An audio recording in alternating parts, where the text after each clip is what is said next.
Well folks, here we have the Rob Evans Bushtool. Let's go take a look.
So this is the Rob Evans Bushtool.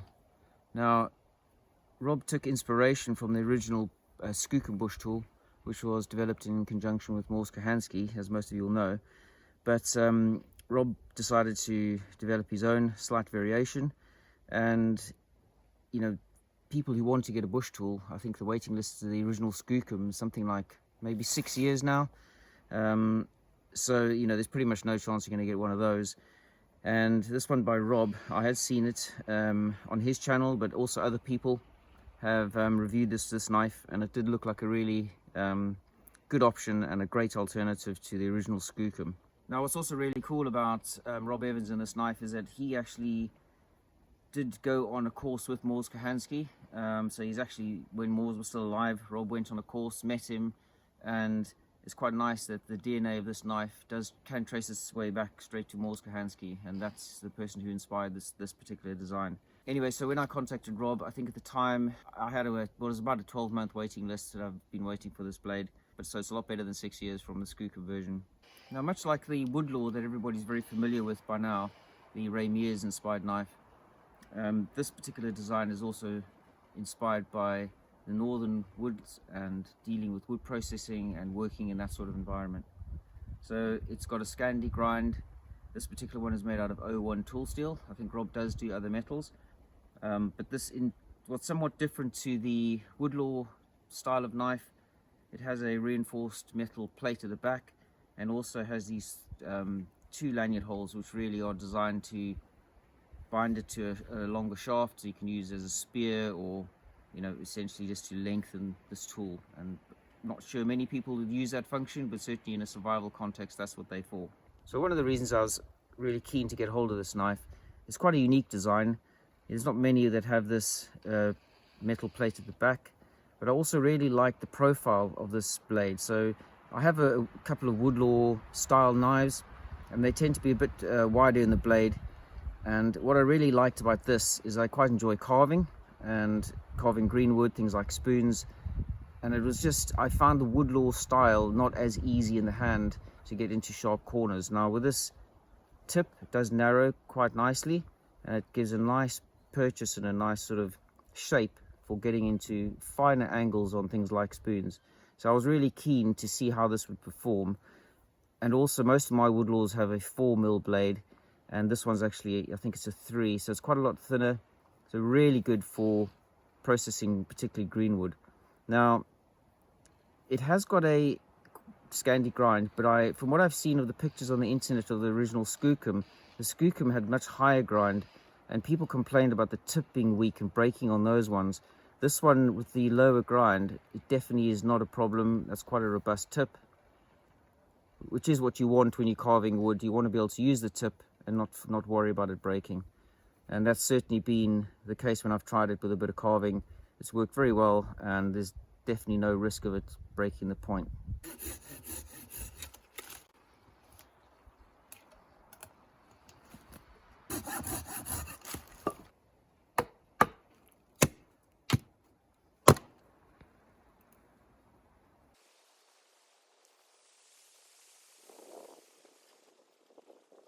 Now, one of the things with Rob, not only is he a master knife maker, but he also is a very good woodsman.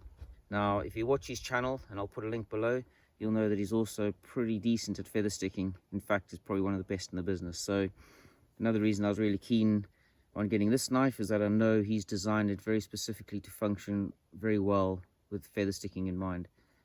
And so I'm hoping that I'll improve my feather sticking. And so far, it is proving to be very easy to use. Trying it out on this dry spruce, which is mostly what I have around here, and it's slicing very nicely.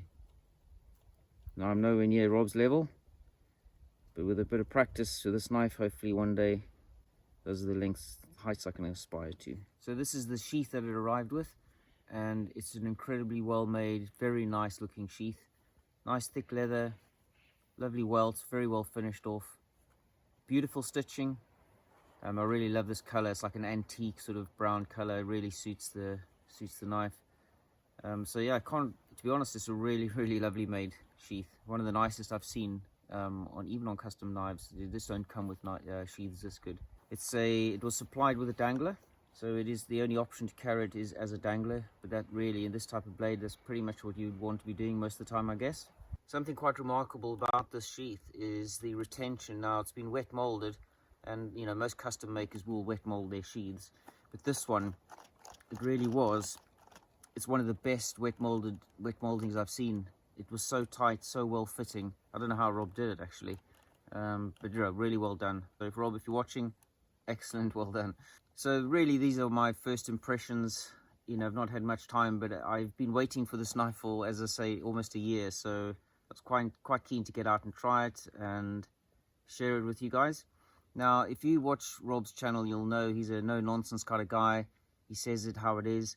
And when he sent me this knife, he did say, well, be honest about it. Let me know what you think. Now, I did buy it, so it's not like he's paid me or anything to give you a glowing review. But it is really a lovely knife. So I've been trying to find things that I could suggest might be improved upon, just so I can make it a really open and honest review. But it's such a good knife, I'm really struggling to find anything that I don't like. The thinner blade, the actual shape of the blade for carving, it sort of suits everything that I like doing. So, which is why I really was quite keen to get a hold of it. It's quite a big handle, fits well in your hand. Possibly on the top edge it could be rounded slightly. I think if you were having it for extensive periods of use, maybe there would be a little bit of a hot spot, but certainly I was practicing quite a bit of feather sticking just now, not getting anywhere near Rob's level, but you know, it was comfortable as anything. Something else I have heard, I didn't have confirmation from Rob, but I believe the handle is not skeletonized, which means it's quite well weighted in the hand, which is actually quite nice. So where a lot of people try and get the balance in the middle, this doesn't. It's balanced towards the back. Now, that actually is quite a comfortable feel. It means the blade feels quite light for things like carving. It's not blade heavy. So obviously you're never going to chop with it, but for carving, perfect. The only other thing I could find, and as I say, this sheath is incredible. It's probably the best sheath I've ever been, supplied with a knife. So the only thing, if you were somebody who wanted a belt loop, there isn't a belt loop on the, so often people attach a dangler to the top of the belt loop. In this case, it's only a dangler. As I say, for me, perfect, no issue. And I'm sure if you asked Rob, he probably could make that into a belt loop. So maybe that's the only thing I could point out, but it's such a lovely sheath. It feels a bit wrong to even suggest anything's wrong with it, but beautifully made. So what can I say? It's a lovely knife. I quite like this red. It's a bit of a signature color of Rob's. A lot of his knives have this red micarta, but he does do other colors. So I'll be hopefully getting a lot of time with this knife, a lot of feather sticking practice. I certainly need it, and yeah, I really look forward to using it. So go check out Rob's channel if you don't know it already, and it's a bigger channel than mine, so you probably know it, but go check it out. I'll leave a link. He might be moving into full-time knife making at some point, which means, you might be able to get your hands on one a bit quicker. So, if that's the case, link up with him and see what he can do. So Rob, fantastic knife, really love it, and it was certainly worth the wait. and keep me on the list for the Moore's tribute knife. Anyway folks, thanks for watching, and I'll see you next time.